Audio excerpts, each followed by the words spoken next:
हर हर महादेव। देवों का देव महादेव जी के चरण में प्रणाम करती हूँ, मेरा प्रणाम स्वीकार हो। सभी माताएं बहनें बेटियां जो भी हैं, मैं सबको बताने जा रही हूँ कि मैं तीज व्रत का कथा सुनाने जा रही हूँ। हर सुहागिनें और कुमारी कन्याएं तीज व्रत की पूजा करती है।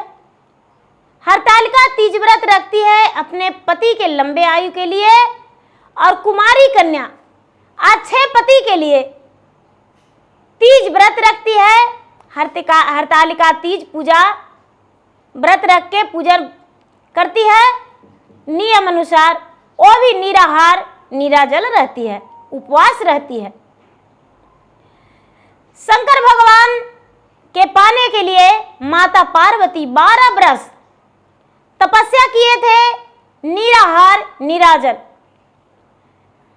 सावन भादों का बारिश में और अगहन पूस का ठंडाई में और बैसाख जेठ का गर्मी में पूरे दिन तपस्या करके पूरा निराहार निराजल हवा के द्वारे ही पार्वती अपने महादेव के पाने के लिए तपस्या किए थे। तो हम तो मनुष्य हैं, तो क्या एक दिन भी निराहार निराजल अपने पति के लंबे आयु के लिए, सुहाग की रक्षा के लिए नहीं रह सकते हैं। इसलिए हर सुहागन से विनती है कि हरतालिका तीज व्रत जरूर रखें।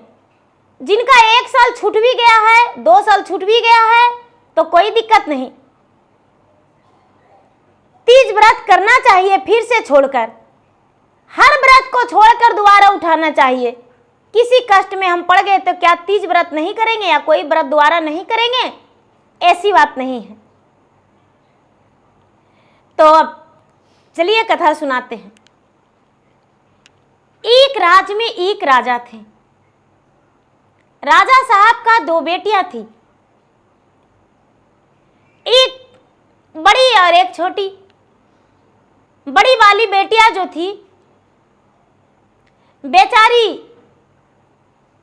बड़ी सीधी स्वभाव की थी और काली थी,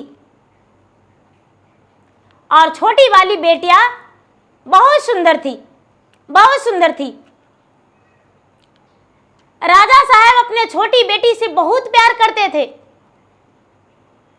बहुत प्यार करते थे, बहुत मानते थे, और बड़ी बेटी से तनिक भी प्यार नहीं करते थे। काली कह के उसे बुलाया करते थे और उसे प्यार नहीं करते थे।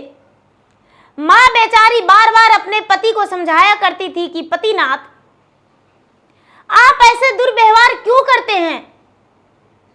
आप ऐसा क्यों करते हैं? बड़ी बेटी को थोड़ा भी प्यार नहीं करते हैं, कोई चीज लाकर नहीं देते हैं, छोटी बेटी को सब कुछ लाकर देते हैं। राजा फिर भी नहीं मानते थे।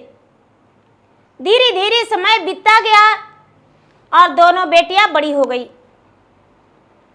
एक दिन राजा साहब बड़ी बेटी के पास बैठकर और कहने लगे कि आज तक तो तुम्हें हम बेटी नहीं माने हैं, लेकिन बताओ कि तुम्हारे लिए संसार में सबसे प्यारा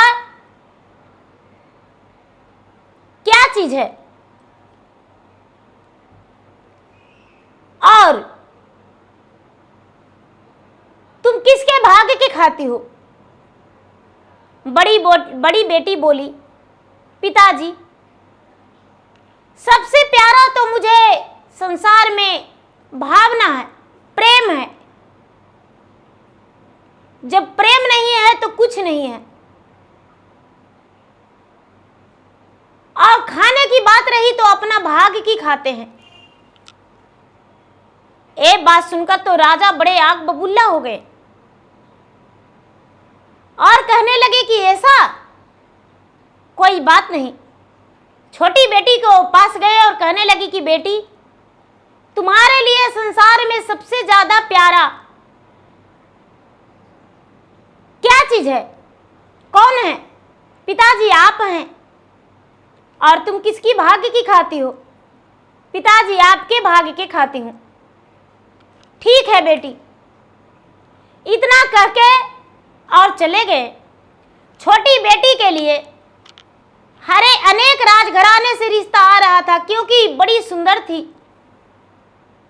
बहुत सुंदर थी, दिखने में लक्ष्मी सरस्वती का रूप था, इसीलिए बड़े घराने से रिश्ता आ रहा था। और बड़ी बेटी के लिए कोई रिश्ता नहीं आ रहा था। बड़ी बेटी फिर भी किसी से कोई शिकायत नहीं करती थी, पूजा पाठ में लगी हुई रहती थी। धीरे धीरे वो बड़ी हुई तो रानी कहती है कि राजा साहब, बड़ी बेटी के लिए कोई रिश्ता नहीं आ रहा है, छोटी बेटी के लिए तो इतना रिश्ता आ रहा है,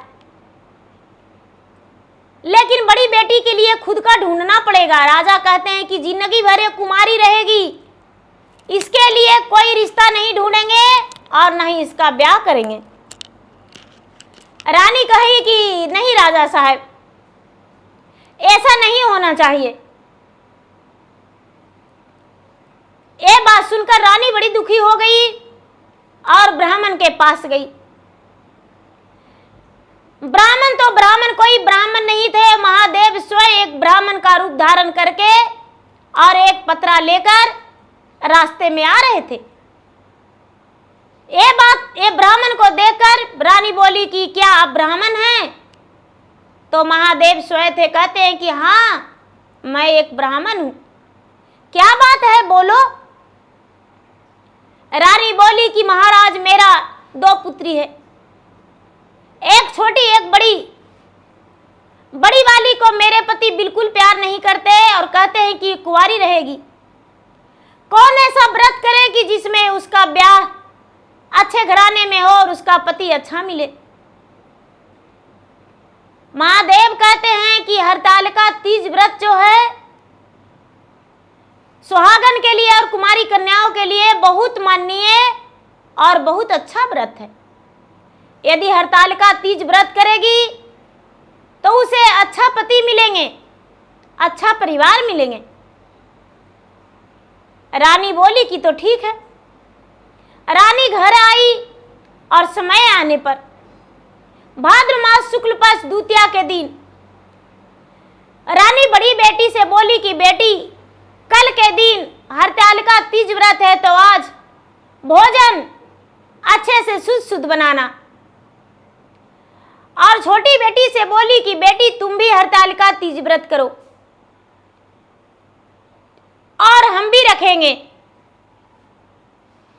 छोटी बेटी बोली कि मुझे क्या जरूरत है पूजा पाठ की और मुझे क्या जरूरत है हरतालिका तीज व्रत की। मैं भूखा रहने वाला नहीं हूं, मैं कोई ढोंग करने वाला नहीं हूं। जाओ मां, ये सब तो काली दीदी का जरूरत है। राजा की बड़ी बेटी हरतालिका तीज व्रत की, पूरे रात दिन उपवास रही, नियम धर्म से भगवान भोलेनाथ का पूजा की और पूजा पाठ करके चौथ के दिन सूरज उगने के बाद व्रत खोली। पूजा पाठ करके धीरे धीरे 2 वर्ष 3 वर्ष की और उसका अच्छे घराना से रिश्ता आ गया। काली जो थी दिखने में बड़ा सुंदर लगने लगी। भगवान का माया, माता जगदम्बा का माया, माता जगदम्बा का जगत जननी का माया अपना रूप उसे दे दिए। उसका तो रूप इतना सुंदर निखार हो गया, इतना सुंदर कि लक्ष्मी और सरस्वती का रूप उसका दिखने लगा। जो भी देखते थे वो कहते थे कि राजा की बड़ी बेटी कैसी लगती थी और कितना सुंदर लगती है देखने में। जब बड़े घराने से रिश्ता आने लगा, अच्छे राजकुमार से रिश्ता उसका तय हो गया। राजा बिल्कुल उसके बारे में कोई बात नहीं किए, रानी स्वयं बात की उसके रिश्ते के बारे में। सारा तैयारी रानी खुद की। जब बारात आने का दिन था, राजा का बेटी का बारात आने का समय हो गया, तो रानी बेचारी अपने पति से कहती है कि हे स्वामीनाथ, क्या आप इसी तरह रहेंगे? आप कोई कार्य नहीं करेंगे, अपने बेटी का कन्यादान नहीं करेंगे? राजा अपने शीश झुकाते हुए, पलकों से आंसू गिराते हुए कहते हैं, आंखों से आंसू गिराते हुए, कि रानी साहब मैं तो शर्म से झुक चुकी हूं। मेरे जैसा पापी कौन होगा जो अपने ही पुत्री को इतना अपमान किए। मेरे जैसा भगवान किसी को पिता नहीं दे। हम अपने बेटी से जाकर पहले क्षमा मांगेंगे। मैंने अपने तन का पुत्री को काला और गोरी में फर्क किया और जाके राजा साहब अपने बेटी से कहते हैं कि बेटी मुझे क्षमा कर दो, मैं तुम्हारे सामने नजर मिलाने लायक नहीं हूं। लेकिन बेटी आज से वचन देते हैं कि अपना जीवन भर तुम्हें कभी नहीं छोड़ेंगे और आज से ऐसा दुर्भाव नहीं करेंगे, तुम भी मेरा ही पुत्री हो। राजा साहब बड़े अच्छे से कन्यादान किए अपने पुत्री को, जितना देना लेना था वो दे के अपने पुत्री को विदा कर दिए। जब विदा कर दिए तो छोटी वाली पुत्री थी, ओ मन ही मन सोचती है कि मेरा दीदी तो इतना काली थी, हरतालिका तीज व्रत की तो उसको इतना सुंदर पति मिले, यदि हम भी रखेंगे तो हम तो और सुंदर है, मेरे लिए तो और अच्छा परिवार मिलेंगे।